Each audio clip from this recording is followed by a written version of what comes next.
Well, folks, it's October 31st, and I felt it only appropriate to upload something for the holiday. But first, I just want to tell each and every one of you watching, you know, actually, let's let somebody else tell you.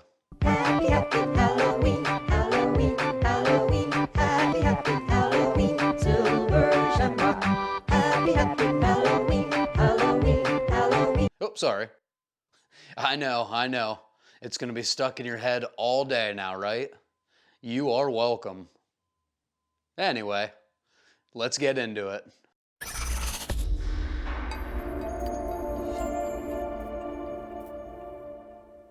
Alright, so for the holiday, I just figured I would go over my top 3 movies that I have to watch every holiday season. So with that being said, let's get right into it. And first up is gonna be Hocus Pocus.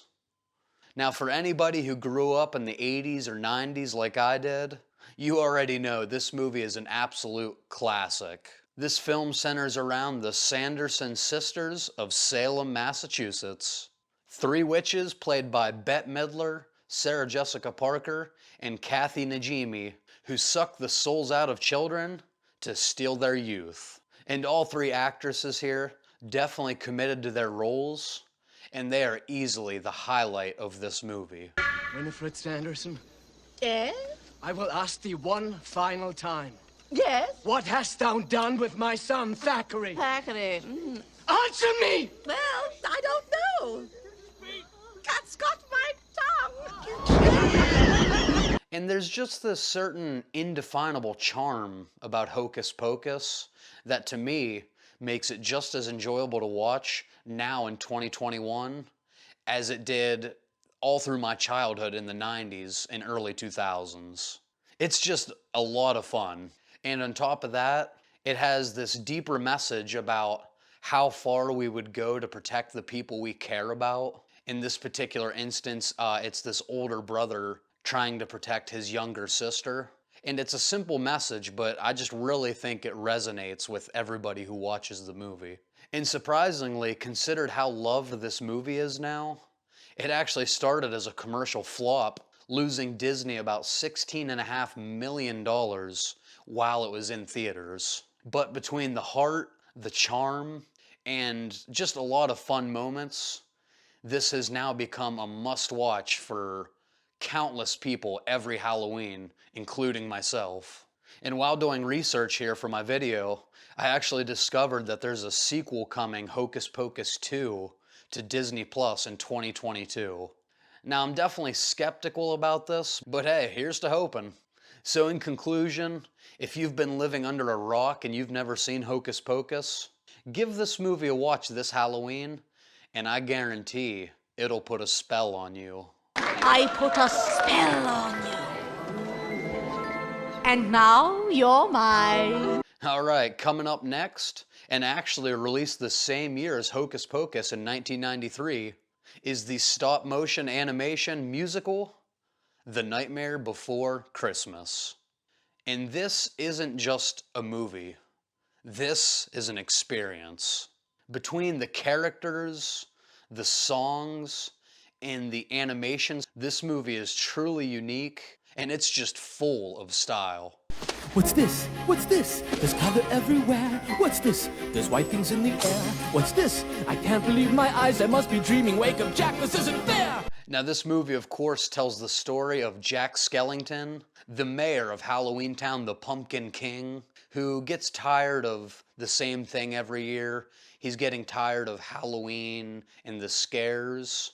And then he stumbles upon all of these doors that lead to different towns, and he makes his way into Christmas Town. And after seeing what it's about, he becomes obsessed with bringing Christmas to Halloween Town. And while his attempt to become the new Santa Claus is ultimately unsuccessful, it does manage to reignite his love for Halloween. And there's a nice little message here at the end where the folks of Halloween Town were skeptical to go with this Christmas idea. They ultimately learned the meaning of Christmas by the end of this movie. Now, Danny Elfman voiced Jack Skellington, and he wrote the music for this film. And if you recognize that name, That's no coincidence. This guy has actually wrote scores for over 100 feature-length films, including 1989 Batman, Edward Scissorhands, Alice in Wonderland, the first two Sam Raimi Spider-Man movies, and just so many more. This guy is uber talented. And this is actually the first animated movie ever to be nominated for an Academy Award for Best Visual Effects. Definitely an impressive feat here. And not to mention, the best part about The Nightmare Before Christmas. This is kind of like The Die Hard. Is it a Christmas movie? But The Nightmare Before Christmas, you always get this debate of, is this a Halloween movie or is this a Christmas movie? So really, this just gives you multiple chances to watch this movie from October all the way through the end of December. And by the way, I'm very curious. Let me know in the comments. Is this a Halloween movie or is this a Christmas movie? And my third and final essential movie for every Halloween season. By now, most of you know me. You've gotten a taste of what my channel's all about. So with that being said, I couldn't make an essential Halloween movie list without including, well, Halloween. Now, it's by no means a perfect film, but the sum of all of its parts make this movie endlessly rewatchable for me. Michael Myers is probably just the best killer in horror history. He's so creepy, the way he stalks his victims. There's a lot of tension in this first movie that really adds to just this uneasy feeling you have while watching it. And what I especially love about Halloween is it takes its time. It doesn't need to be in your face. It doesn't need to throw in these cheap jump scares. In my personal opinion, that just makes the payoff that much better. And Halloween is just a prime example of how to take your time and do it the right way. And while there were other slashers before Halloween, such as Peeping Tom, Black Christmas, Texas Chainsaw Massacre, Halloween to me really perfected the genre and showed what this genre could be when it's at its absolute best. It was actually done so well that this movie really started an entire era of slashers, as people call 1978 to like 1984 the golden era of slasher films. And without this movie, this is just flat out the truth.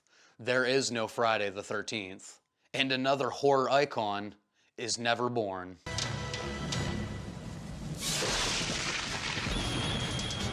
Yeah, I'm talking to you, Jason. And on top of all that, you just get masterful cinematography in this movie, featuring just some of the most iconic moments in horror history, where you have Laurie Strode staring out the window at her high school and just seeing Michael looking right back at her. Differ from that of Costain. Laurie, Ma'am? answer the question.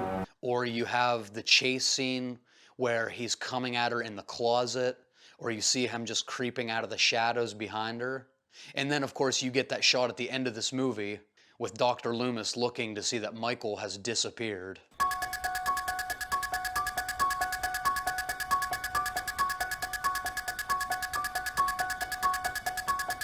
You get an amazing score here from John Carpenter as he introduced one of the most eerie and recognizable themes in cinema history. Even if you don't watch horror movies, everybody knows the Halloween theme. And lastly, you just have characters that have stood the test of time. These are characters that people still know almost 50 years later. You have Donald Pleasance that turns in this masterful performance, and every line that comes out of his mouth, I believe. To me, he just gives these great monologues that really rival like Richard Dreyfuss in Jaws. I think they reached that level. And his speech about meeting Michael Myers and just Michael being pure and simply evil is still one of my favorite moments in movie history. And then lastly, of course, it wouldn't be Halloween without Jamie Lee Curtis. Laurie Strode is frequently put in the top pantheon of final girls, if not just called outright the greatest final girl in slasher history. Her performance here is just so subtle and believable, but at the same time, when she needs to, well, there's a reason they call her the Scream Queen. So in conclusion, I could have easily made a top 10, a top 20 list here, but I just wanted to kind of narrow it down, make a little bit of a shorter video, And these are my 3 movies that I watch literally every year around Halloween time. And in the 1 in a million chance you haven't seen one of these movies, do yourselves a favor, go watch them. Hocus Pocus and The Nightmare Before Christmas, obviously you can watch with the family. Halloween, I'd put the kids to bed for. But that's gonna do it for this video of my top 3 essential Halloween movies. Please let me know your top 3, top 5, top 10, whatever you want to give me in the comments here. As always, I love comparing and contrasting these lists, so please feel free to let me know what movies you watch every single Halloween.